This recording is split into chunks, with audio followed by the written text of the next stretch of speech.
February महिन्याच्या पहिल्या आठवड्यामध्ये नागपूरच्या महापौरांची निवड होणार।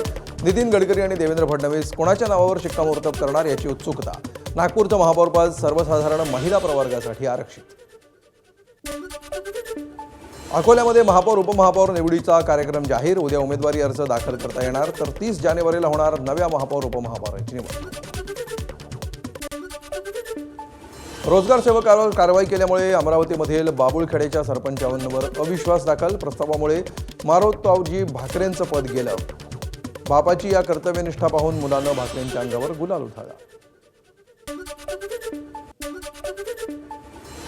मुंबई शहर आणि पूर्व उपनगरामध्ये 27 जानेवारीपासून 7 फेब्रुवारीपर्यंत 12 दिवस 10% पाणी कपात। मंगळवारपासून पिसेमधल्या न्यूमॅटिक गेट सिस्टीममध्ये काम सुरू होणार। पाणी जपून वापरण्याचं आवाहन। मुंबईतील एल्फिस्टन पूल पाडण्यासाठी 12 तास रेल्वे वाहतूक बंद ठेवण्याच्या हालचाली। मध्य रेल्वे सुधारित प्रस्ताव पाठवणार। कमीत कमी लोकल ट्रेन रद्द करण्याचं नियोजन। भारतीय नौदलाच्या जोशपूर्ण प्रजासत्ताक दिन परेड रिहर्सलचा व्हिडिओ नौदलाकडून सोशल मीडियावर पोस्ट। नौदल जवानांची शिस्तबद्ध परेड, एकसंध हालचाली आणि देशभक्तीच्या उत्साहामुळे हा व्हिडिओ सोशल मीडियावर व्हायरल। प्रजासत्ताक दिन परेडसाठी 119 मराठी एनसीसी कॅडेट्सच्या संचलनाच्या निमित्तानं सुरू असलेल्या शिबिरात सहभाग। 19 कॅडेट्स कर्तव्य पथावर प्रत्यक्ष संचलनात चालणार। एनसीसीच्या तुकडीमध्ये असेल सहभाग।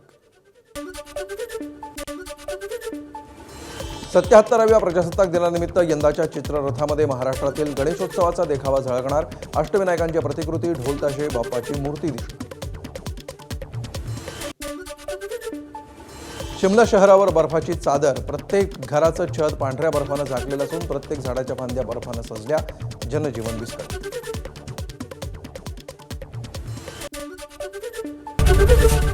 एबीपी माझा, उघडा डोळे बघा नीट।